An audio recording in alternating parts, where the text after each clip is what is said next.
De Dios esté sobre nuestras vidas, en el nombre poderoso de Jesús. ¿Puedes compartir alguna bendición con el que está a tu lado por un momento? Dile, vieras lo que Dios está haciendo en mi vida. Cuéntale un testimonio al que está a tu lado.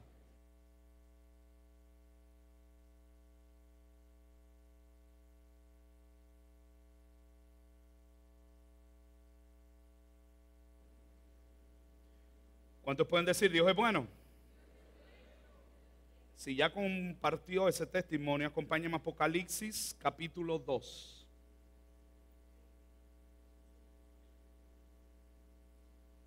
Quiero dar un saludo especial a mi suegra que está acá pasando una semana. Cuando dan un aplauso acá de salud.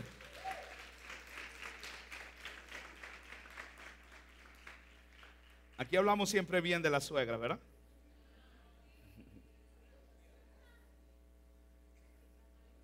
Reprendo todo espíritu de cizaña y de maldad del corazón. Bueno, el viernes tuvimos un culto típico en ese lugar. Algunos no estuvieron porque todavía no han salido del ropero de Narnia. Y otros quizás secuestrados. Pero bueno, yo creo que en noviembre más o menos salimos más o menos bien. Hoy quizás algunos secuestrados porque vienen mañana libre y muchos andan de viaje hoy. Pero qué bueno es estar en la casa del Señor, amén. ¿Ya tienen Apocalipsis capítulo 2, versículo 1? Hay un mensaje de Dios para 7 iglesias. Hay un mensaje del Señor que también lo podemos tomar para nuestras vidas como cristianos. ¿Por qué? Porque hoy la iglesia somos nosotros mismos, ¿verdad? Hoy somos ¿qué? Templo del Espíritu Santo. Diga que está a tu lado, usted es templo del Espíritu Santo de Dios. Y como hemos dicho a veces, hay diferentes tipos de templos, ¿verdad? Hay templos grandes, chiquitos, gorditos, algunos con cúpula incluida. Pero hay diferentes tipos de templos, pero somos la iglesia del Señor. Diga, yo soy la iglesia. Como decía aquel padre católico, la iglesia eres tú. Diga que está duro, la iglesia es usted. Pero hay un mensaje del Señor en el libro de Apocalipsis por medio de su palabra que nos habla a nosotros como iglesia. Hoy quizás solo vamos a ver las 3 primeras como lo vimos en el primer culto, y en la cual nos debemos evaluar. Diga conmigo, evaluar. Debemos examinar nuestro corazón. Si alguna de estas características están en nosotros para bien, o alguna de esas características que vamos a ver son las que Dios hoy nos tiene que sacar o nos sale al encuentro. ¿Cuáles eran las 7 iglesias? La iglesia de Éfeso, la iglesia de Esmirna, la iglesia de Pérgamo, la iglesia de Tiatira, la iglesia de Sardis, la iglesia de Filadelfia y la iglesia Laodicea. Leemos en el capítulo 2, versículo 1, mensaje a la iglesia de Éfeso. Escribe el ángel de la iglesia en Éfeso, el que tiene las 7 estrellas en su diestra, el que anda en medio de los 7 candeleros de oro, dice esto. ¿Quién dice esto? El Señor. El Señor habla al corazón y nos habla hoy por medio de su palabra y le dice a la iglesia de Éfeso. ¿Seremos nosotros la iglesia de Éfeso? ¿Seremos como cristianos, no como conglomerado de iglesias, sino personalmente? ¿Tendremos nosotros estas características que Dios le dice de la iglesia de Éfeso? Porque le dice en el versículo 2, conozco tus obras. Diga conmigo, conoce las obras. Cada una de las iglesias, de las 7 tipos de iglesias, el Señor conoce sus obras. Dios conoce lo que hacemos y cómo lo hacemos. Dios conoce lo que hacemos y las intenciones con que hacemos las cosas, aunque parezcan buenas. Yo conozco tus obras, le dice a la iglesia de Éfeso, tu arduo trabajo, tu paciencia, que no puedes soportar a los malos y has probado a los que se dicen ser apóstoles y no lo son, a los cuales has hallado mentirosos. Has sufrido, has tenido paciencia, has trabajado arduamente por amor de mi nombre y no has desmayado. Qué características más lindas, ¿verdad? ¿Cuántos les gustaría tener todas esas características? Estamos hablando de una iglesia que trabaja, una iglesia que tiene paciencia, una iglesia que no soporta lo malo, una iglesia que dice que ha probado apóstoles y ha sabido cuáles son mentirosos, cuáles son verdaderos. Escribe el ángel. El significado en hebreo y griego tiene como significado el mensajero. Escribe el mensajero. Y quizás esas 7 estrellas quizás representan esas mismas 7 iglesias. Pero por nuestros frutos el Señor nos conoce. Diga, por el fruto nos conocen. Por lo que hacemos, por lo que damos a conocer, por su fruto los conoceréis. Por nuestras obras, todas las acciones que hacemos, sean para bien o sean para mal, se nos va a conocer. Veamos cuáles características tenía. Número 1, la iglesia de Éfeso era trabajadora. Diga conmigo, trabajadora. No cualquier trabajo. Dice que ¿cómo trabajaba la iglesia de Éfeso? Arduamente. Era una iglesia sin desmayar. Era una iglesia que quedaba aún sin fuerzas de todo el trabajo que hacía. Se sentía bien con lo que estaba haciendo. Era una iglesia que trabajaba. Era una iglesia paciente, perseverante. Hace cosas con dedicación, no apurados. Ahí esperan en el Señor. Estuvieron haciendo muchas cosas. Dice que no soporta las maldades. Ella cree ser justa. Ella cree en algún momento evaluar y sabe cuando hay cosas que no están bien. Ella no soporta la injusticia, ella no soporta la maldad. Ella denuncia a los falsos apóstoles, lo que quiere indicar que tenía un conocimiento. Diga conmigo, conocimiento. Ella tenía una base en principios, ella tenía conocimiento, quizás era estudiosa, quizás conocía. Pero ella denunciaba y sabía cuando algo era verdadero o algo era falso, podía evaluarla. Dice también que era sufrida. Diga conmigo, sufrida. Quizás pasaban momentos difíciles, quizás hubo que pasar situaciones, pero quizás la paciencia que nos dice que tenía, la perseverancia, la hacía esperar en el Señor. Cualquiera que escuche cualquiera de estas características, esta sería como la iglesia perfecta, ¿sí o no? Pero Dios le dice en el versículo 4, pero tengo algo contra ti. ¿Cómo? Si soy trabajadora. ¿Cómo? Si soy sufrida. ¿Cómo? Si yo he sabido esperar, yo he sido paciente, he sido perseverante. Yo sé cuando están ahí predicando algo que está conforme a la palabra, cuando no, cuando hay alguien verdadero, cuando hay falsa. ¿Cómo que hay algo contra mí? Si tengo todas estas características. Me parece escuchar a algunos cristianos. Me parece escuchar a algunos cuando se les dice, sabes que eso está mal, pero ¿cómo? Si yo hago tantas cosas tan bien. Pero ¿quién podrá contradecir al Señor? Le dice, tengo algo contra ti. ¿Tendrá Dios algo que decirnos? Dile que está a tu lado, ¿tendrá algo el Señor que hablarte en este día? Porque tengo algo contra ti. ¿Y qué es lo que tiene el Señor contra la iglesia de Éfeso? ¿Qué tiene el Señor contra la iglesia de Éfeso? Ha dejado su primer amor. Diga que está a su lado, cuida tu primer amor. Tengo algo contra ti, eres trabajadora, sí. Eres sufrida, eres paciente, eres perseverante. No soporta las maldades. Pero has dejado tu primer amor. Recuerda por tanto de dónde has caído y arrepiéntete. Y haz las primeras obras. Pues si no, vendré pronto a ti y quitaré tu candelero de su lugar, si no te hubieres arrepentido. Esta es una iglesia con muy buenas características, pero ha dejado lo esencial. Ha dejado lo esencial en el camino de Dios, y es nuestro amor y nuestra devoción al Señor, nuestro primer amor. Podemos ser muy buenos haciendo cosas como iglesia. Podemos volvernos cristianos o iglesia muy activista. Podemos hacer las cosas bien, pero tengamos cuidado si estamos haciendo las cosas solo para sentirnos nosotros bien y no hacerlas para Dios. Dile que está a tu lado, ten cuidado. Yo no sé si me bajan un poco el monitor y suben un poquito afuera. Diga conmigo, el primer amor. Dígale una vez más, el primer amor. Dígalo más fuerte, el primer amor. Yo creo que esa palabra nos habla a nosotros hoy. ¿Cómo estamos haciendo las cosas? ¿Cómo estamos nosotros? ¿Seremos los de Éfeso como cristianos? ¿Podemos aparentemente hacer cosas muy buenas? A lo mejor eres un músico de saltar y eres un excelente músico, pero te gusta tocar un instrumento y lo estás haciendo porque te gusta. pero no porque hay un amor genuino hacia Dios. Puedes ser una danzarina con panderos, con mantos, y lo haces muy lindo, excelente, pero lo estás haciendo con devoción y pasión, porque esa era una iglesia que reflejaba obras, y muy buenas, excelentes obras. Pero le dice: Señor, arrepiéntete porque has dejado tu primer amor. No era malo lo que estaban haciendo, estaba bien. Pero da la casualidad que en el reino de los cielos no es suficiente que hagamos las cosas bien. Tiene que haber devoción y pasión en nuestras vidas. Tiene que ser y ir acompañada a nuestras obras. Porque también dice la Biblia que la fe va acompañada de acciones, de obras.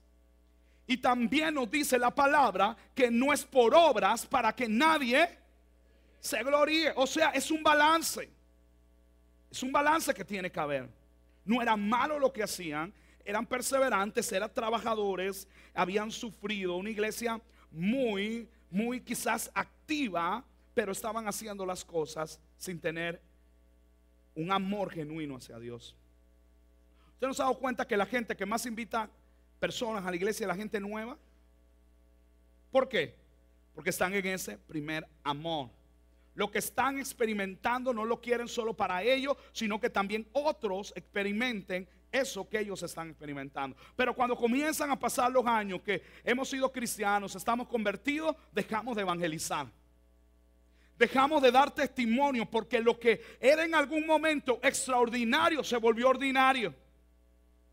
Cuando comenzamos en el camino del Señor, comenzamos a ver la mano sobrenatural de Dios. Pero lo sobrenatural de Dios, como se volvió tan sobrenatural todos los días, se volvió normal. Es lo que ocurre muchas veces hasta con la presencia de Dios. Estamos tan expuestos a la presencia de Dios que muchas veces no evaluamos el mover que Dios está haciendo, porque ya se volvió tan natural dentro de nuestro ambiente, y perdemos y comenzamos cada día a morir en amor a nuestro Rey. No era malo lo que hacían, ese tipo de obras que hacían, pero le faltaba amor, el primer amor. Una iglesia que trabaja, que se siente bien con lo que hace. Una iglesia puede ser como aquella que hacía, trabajaba, pero no hacían las cosas con devoción y con pasión como lo hacían al inicio. Yo creo que, iglesia, hoy nos tenemos que examinar. Yo creo que en esta tarde tenemos que poner nuestra barba en remojo y examinar cómo está nuestra devoción, nuestro amor a Dios. Porque podemos estar entrando en un conformismo religioso. Entonces las situaciones del mundo, las cosas que ocurren a nuestro alrededor, nos dejamos envolver por el mismo pecado, porque nos falta amor y devoción hacia Dios. Quizás para algunos un viernes como de Black Friday más importante era pasar metido en un almacén que venir a la casa de Dios, y nos dejamos envolver. Si hacemos las cosas incluso por compromiso, porque entonces algunos pueden decir: bueno, yo hubiera querido, pero tu corazón estaba en Audiofoto. Estaba quizás esa noche aquí, pero tu corazón estaba en Conway, pensando: ay, las ofertas, se me están yendo los vestidos, las carteras. Y aquí estaban: oh, güey. Tu corazón estaba lejos. Y a lo mejor estabas tocando o sirviendo en una puerta y lo estabas haciendo muy bien, pero te faltaba amor. Porque si tienes ese primer amor, las cosas que haces, entonces hay celo de Dios en tu corazón. Hay celo de Dios por lo que estás haciendo. Si eres un músico, no solo te importa tocar un instrumento bien, tú quieres que Dios ministre por medio de tu instrumento. Si eres una danzarina, no solo te va a preocupar hacer pasos excelentes, sino que quieres que sea cada paso un golpe de guerra en medio de la alabanza. Si eres un servidor que está hoy en las puertas, en los estacionamientos, no solo te preocupa hacer tu trabajo excelente, sino que tú quieres que Dios haga algo sobrenatural en medio de lo que haces, en una sonrisa, en un saludo a la gente cuando está llegando, porque tú sabes que lo que estás haciendo es espiritual. Si hemos dejado hoy nuestro primer amor, hay una oportunidad, porque el ángel le dice: arrepiéntense. Debemos arrepentirnos de todo corazón y volver al inicio. volver a ese primer amor, porque si no, dice, yo quitaré el candelero de su lugar. En el templo el candelero representaba la presencia de Dios. Pregunta: ¿podremos vivir sin su presencia? ¿O llegaremos a enfriarnos tanto ese primer amor que ya no sabemos evaluar cómo está el fervor en nuestras vidas? Cuando ya nos comportamos como carnales y nos hemos dado cuenta que hemos dejado de ser espirituales por falta del primer amor. Por eso que cuando muchas veces a lo mejor encontramos iglesias de muchos años, iglesias o denominaciones de muchos años, vemos quizás ya no saben cuando hay la presencia de Dios y cuando no está, cuando el candelabro está encendido y cuando el candelabro se apagó. Porque al dejar el primer amor, dejamos esa conexión con Dios. Dios no está en busca de una religión. Dios está en busca de una relación personal con seres como usted y como yo, hijos de Él, lavados, comprados a precio de sangre. Él está interesado de encontrarse con adoradores en espíritu y en verdad. Dios no está en busca de una iglesia con cantos quizás modernos o pantallas o sillas como esta. Dios está buscando adoradores, personas que le adoren en espíritu y en verdad. Dios no está buscando una religión. Dios está interesado en una relación. Esa es la decisión. Él está con un fervor de que desarrollemos pasión, devoción. Si perdemos el primer amor, nos corrompemos. Se lo repito. Si perdemos el primer amor, terminamos corrompiéndonos. Porque perdemos el sentir de evaluar cómo están nuestras vidas. Podemos trabajar, podemos ser una iglesia que nos esforzamos mucho. Podemos ser una iglesia que la sociedad diga, oh, cómo trabajan, cómo hacen labor, cómo hacen en el mundo social. ¿Cómo está el primer amor de nosotros como cristianos? ¿Seremos como iglesia como la de Éfeso o como cristianos como la de Éfeso? Porque hoy entonces arrepintámonos delante del Señor y le digamos a Dios que sea avivado el fuego en nuestras vidas y nos volvamos al primer amor. Quizás hoy tenemos gente que sirve y ante los ojos humanos se ve muy excelente. Lo que pasa es que nosotros los hombres vemos quizás las obras, pero Dios va más allá porque mira las intenciones del corazón. Velo con la actitud que lo estamos haciendo. Quizás vemos hoy gente que sirve excelente, pero la intención de su corazón está muy alejada de la verdad. Quizás hay veces gente trabajando con una doble intención. Quizás hay gente a nuestro alrededor que está trabajando por aspiraciones. Quizá vemos a nuestro alrededor gente que está anhelando reconocimientos, aplausos. Quizá vemos gente que está sirviendo, es muy trabajadora, es muy esforzada, pero lo único que quiere es promoverse. Lo único que quiere es que la gente diga, oh, qué buen músico, qué buen servidor, qué buen oye, qué bien evangeliza, qué bien predica, qué bien hace gesto, qué bien barres. Porque quieren sentirse bien, que la gente diga, oh, tú eres un excelente cristiano. Quizás te lo digan que eres bueno en lo que estás haciendo, pero quiero decirte que es más que eso. Y tenemos que ser excelentes en lo que hacemos. Pero Dios se lo está diciendo. Te admiro, eres esforzada, eres valiente, eres sufrida. Has sido perseverante, pero tengo algo contra ti, iglesia de Éfeso. Has perdido tu primer amor. Quizás tenemos gente que hace muy bien solo lo que le toca, pero quizás lo hace por sentirse bien, por deber moral. Pero han perdido su primer amor. Por eso que esta vida que vivimos es una vida de balance. Está bien obras, pero también primer amor. Podemos como cristianos ser muy equilibrados, fieles. No aceptar falsas doctrinas como lo estaba haciendo la iglesia de Éfeso. No aceptaban los que se llamaban apóstoles y eran mentirosos.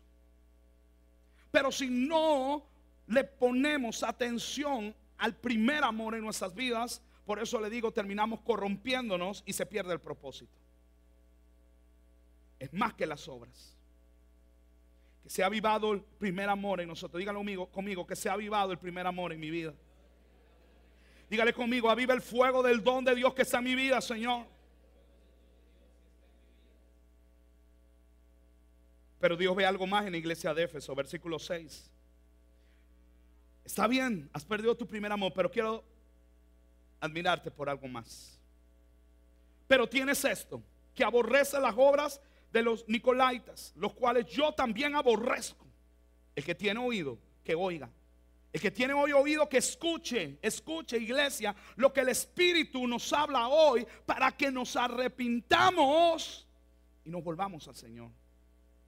Que tenga oído la iglesia para escuchar cuando el Espíritu Santo está hablando, porque dice que hay una oportunidad de arrepentimiento. Diga conmigo: arrepentimiento. Una vez más dígalo: arrepentimiento. Porque dice ahí: al que venciere. Dígalo conmigo: al que venciere. Grítalo: al que venciere. Al que venciere le dará de comer del árbol de la vida, el cual está en medio del paraíso de Dios. Aleluya, aleluya, aleluya. Al que venciere, al que venciere. ¿Quiénes eran los nicolaitas? El término viene del griego y significa los partidarios del conquistador, o los seguidores del vencedor, o simplemente los seguidores de Nicolás, pero no de Nico, el esposo de Diana. En este sentido, eran personas que estaban allí en medio de herejías. Eran personas que estaban ahí en medio de las corrientes gnósticas, entre donde le faltaban valores morales, donde ahí se deshogaban en pasiones desordenadas sexuales. Eran gente que estaban metidas quizás en medio de algunos grupos, como lo vamos a ver en medio de otra iglesia. Pero la iglesia de Éfeso los denunciaba y no los permitía en medio de ellos. Y para eso el Señor era un valor agregado para la iglesia de Éfeso. Quizás era la gente ahí que estaban ahí produciendo algunas cosas en otros lados, pero esta iglesia el Señor le admira que ellos no permiten que esta gente que Él aborrece, los cuales yo también aborrezco. Yo, dice el Señor, dice ahí, tienes esto: aborreces a quienes yo también aborrezco. Por eso la iglesia del día de hoy no puede ser tolerante al pecado. La iglesia no hace treguas con el pecado. El pecado es pecado. Y Dios glorifica a la iglesia que denuncia el pecado.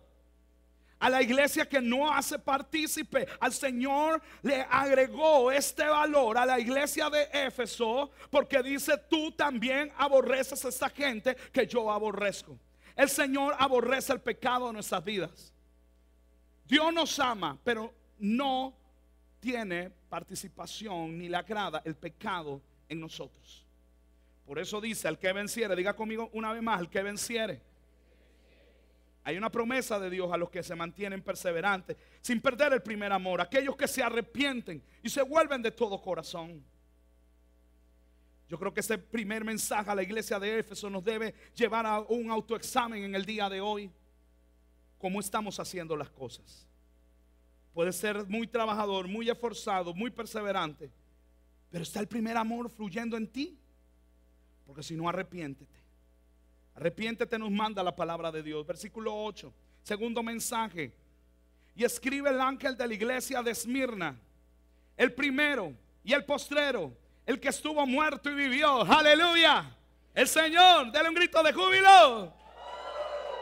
Dice esto: yo conozco tus obras. Una vez más, dígale que está a su lado: Dios conoce tus obras. Yo conozco lo que haces, le dice también a la iglesia de Esmirna. Tu tribulación, tu pobreza, pero tú eres rico. Y la blasfemia de los que se dicen ser judíos y no lo son, sino sinagoga de Satanás. Me llama la atención, era una iglesia quizás pobre, pero rica. La riqueza de una persona o de una iglesia no está en el dinero que tiene. La riqueza del centro de oración cristiana no está ni en las pantallas ni en las sillas nuevas. Está en el corazón que usted tiene para el Señor. Allí está tu riqueza. Donde está tu riqueza, ahí también está tu corazón. ¿Está el Señor en el centro de nuestro corazón? ¿Serán algunos como la iglesia de Esmirna hoy o seremos toda la iglesia como Esmirna? Porque esto no se trata de que si son pobres ustedes en lo natural, porque he visto gente rica, pero pobres en espíritu. He visto gente rica, pero sí, también humildes. Pero también he visto pobres orgullosos. También he visto pobres altivos. Es una iglesia que también es conocida por sus obras y por lo que hace. Sus características son una iglesia atribulada. Una iglesia con situaciones, con problemas. Es una iglesia pobre en lo físico, pero rica en el Señor, en el Espíritu. Es una iglesia que es blasfemada. Es una iglesia que es criticada. Y a pesar de que estaba en medio de una adoración falsa, no perdió su santidad. A pesar de estar en medio de la sinagoga de Satanás, esta iglesia no le faltó algo en su adoración, sino que se mantuvo firme. Es una iglesia que también sufrió cárceles. Por eso que cuando vengan las situaciones en nuestra vida, gente, no te desanimes. Cuando pases el momento de la prueba, el momento del desierto, no te desanimes. Jehová el Señor está contigo todo el tiempo. Jehová el Señor va contigo adelante, atrás, a tu lado. El Señor trae fortaleza a tu vida. No comprendemos el momento de la prueba, no comprendemos el momento del desierto, no comprendemos las situaciones, pero Jehová el Señor está con nosotros. Por eso la doctrina de la teología de la prosperidad dice que riqueza igual ser bendecido por Dios. No. Esta iglesia era una iglesia pobre, pero rica en el Señor. Era una iglesia atribulada, era una iglesia sufrida, era una iglesia con persecución, era una iglesia criticada, pero el Señor se agradó de la iglesia. ¿Seremos nosotros? ¿Sabe qué es lo que me llama la atención de esta iglesia, de la iglesia de Esmirna? No le reclama nada. No le dice tengo algo contra ti. Es la iglesia que el Señor le dice no tengo nada que decirte, solo quiero darte una recomendación, no temas. Y yo me pregunto y me lleva a un cuestionamiento en mi corazón. ¿Será que algunos cristianos necesitan estar en un entorno como la iglesia de Esmirna? ¿Será que muchas veces algunos de ustedes el Señor los tiene que llevar de tribulación en tribulación, en prueba, en crítica, para que ustedes no se separen de Él? Porque si la comparo a alguna de las otras iglesias, algunas de las otras iglesias eran prósperas. Pero da la casualidad que la iglesia con necesidad, la iglesia atribulada, la iglesia criticada, la iglesia encarcelada, Dios no tuvo nada que decirle a la iglesia de Esmirna. Lo que pasa es que muchos de nosotros, quizás cuando somos bendecidos, nos olvidamos de Dios. Quizás eras buen diezmador de $1, 10 centavos. Oh, aquí está mi diezmo. Qué orgulloso poniendo los 10 centavos en el sobre. Pero Dios de 10 centavos, de $1, te llevó a ganar $1000. Qué duro. Ahora diezmarle $100 al Señor. Si eres fiel en lo poco, Dios te pondrá en lo mucho. Pero en lo mucho también sigue siendo fiel.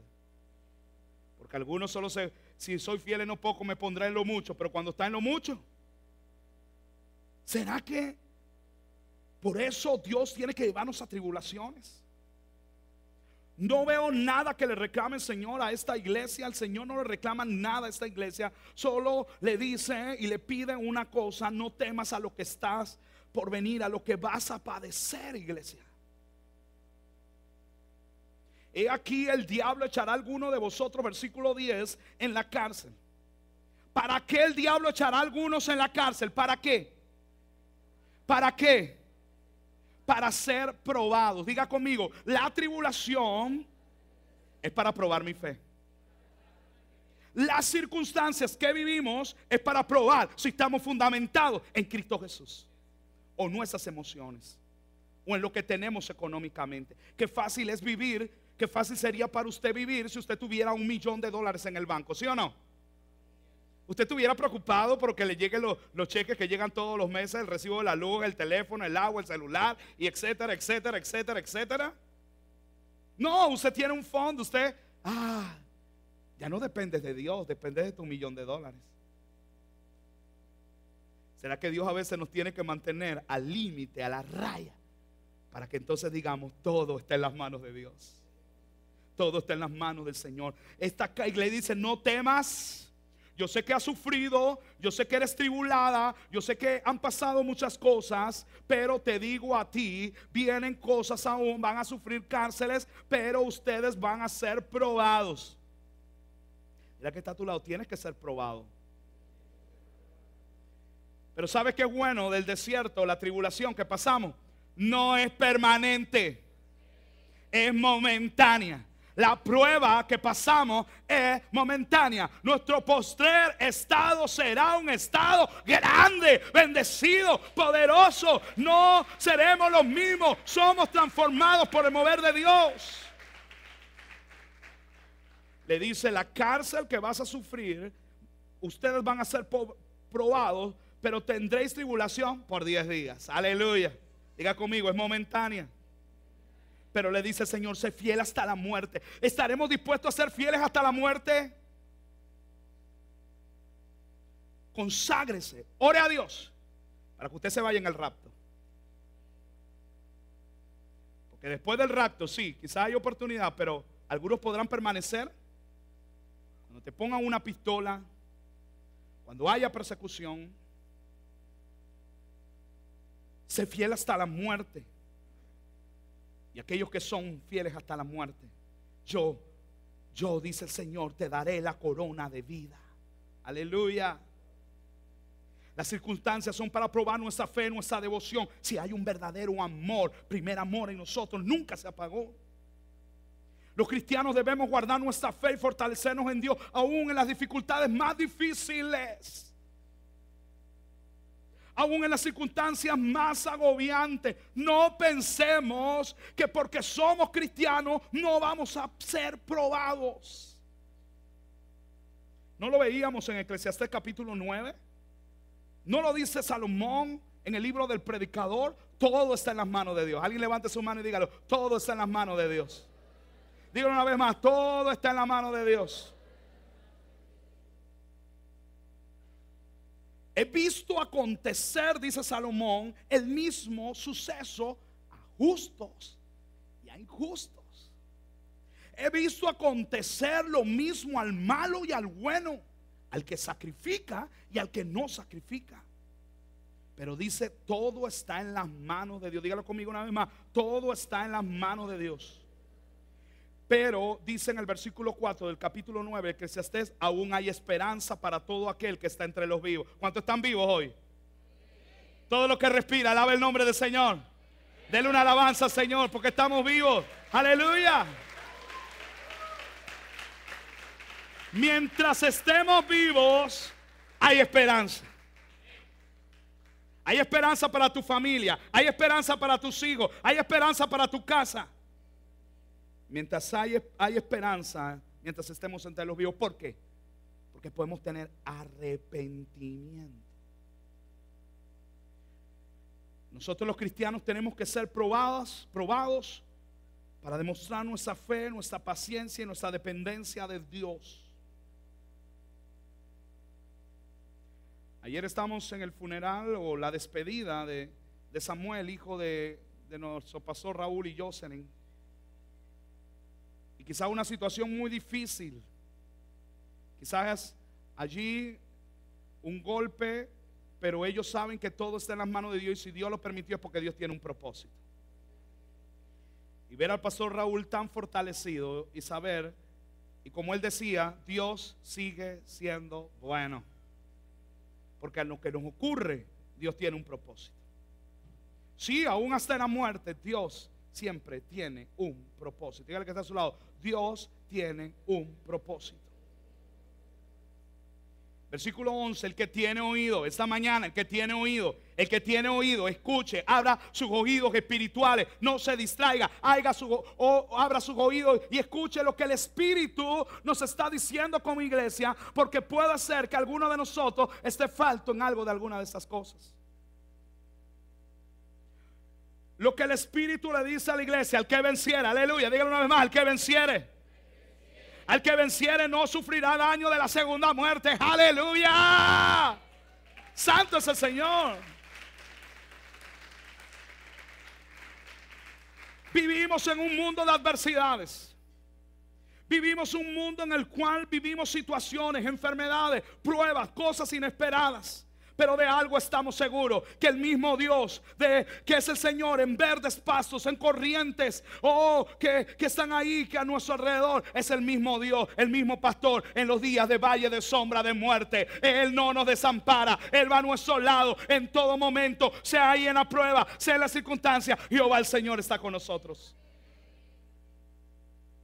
Esta iglesia estaba rodeada de maldad, la iglesia de Esmirna estaba rodeado de maldad, estaba ahí en el centro de una adoración al emperador romano. Se perseguía a los cristianos muy cerca de la sinagoga de Satanás. Pero a pesar de esto, esta iglesia se guardó en santidad. A pesar de su pobreza, a pesar de su tribulación, se guardó en santidad.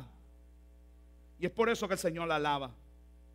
Cuando estés en el momento de la desesperación, en el momento ahí, no es momento para renunciar. Cuando estés en el momento de la desesperación, no es el momento para volver atrás, es el momento para pegarnos con Dios. Es tiempo para el cual nosotros nos pegamos al Señor y ver la voluntad de Dios, que es buena, agradable y perfecta. Es el momento para estar quietos y esperar y ver el esplendor de la gloria de Dios. Porque después de la prueba, de la tribulación, vemos la gloria del Señor para nuestras vidas. Dejemos hoy que el Espíritu Santo nos fortalezca. Si necesita fortaleza, dile: Señor, fortaléceme. Si tienes temor, dile: Señor, dame fuerza. Le dice al Señor a esa iglesia: no temas. Dejémonos guiar por su perfecta voluntad. Dejemos que el Señor trabaje en nuestras vidas, gente del Centro de Oración Cristiana. Entremos al taller del Maestro, que Dios trabaje en nosotros. Que si Dios tiene que usar el martillo para golpearnos, que Dios lo use. Si Dios tiene que usar el destornillador para ajustarnos cuando nos estamos desajustando, dejemos que use el destornillador. Si necesitamos la lija, entonces dejemos que el Señor nos lije. Si necesitamos que el Señor nos pase la sierra, el serrucho o la motosierra que alguno de ustedes necesita, dejemos lo que Dios lo haga. Dejemos que el Señor quite de nosotros lo que no es grato delante de su presencia. Aunque nos duela, diga: aunque me duela. No temas, no temas, no temas, no temas. Sigue pegado a Él sin desmayar. Definitivamente esto solo se logra con el primer amor ferviente por Jesucristo. Seamos fieles hasta la muerte. Una iglesia que fue fiel hasta la muerte. Una iglesia fiel, la iglesia de Esmirna. No cambió su primer amor. No se dejó influenciar en la adoración por la adoración falsa. No permitió que los ídolos del corazón, como aquellos ídolos del Monte Carmelo. Recuerda el Monte Carmelo, muy parecido a nuestro corazón. Habían 4 ídolos, que era Baal, que representaba riqueza y poder. Estaba Sera, que representaba ahí la perversión sexual. Estaba Acad, que representaba el orgullo. Estaba Jezabel, que representaba una adoración falsa. Hoy examinemos nuestro corazón. Hoy examinemos si tenemos esta característica de la iglesia de Esmirna. Tercer mensaje, versículo 12. Le escribe el ángel de la iglesia en Pérgamo: el que tiene la espada aguda de doble filo dice esto. ¿Cuál es la espada de doble filo? La palabra de Dios. El que tiene la palabra aguda, la espada aguda de 2 filos, dice esto: yo conozco también tus obras, iglesia de Pérgamo. Yo conozco tus obras y dónde moras y dónde está el trono de Satanás.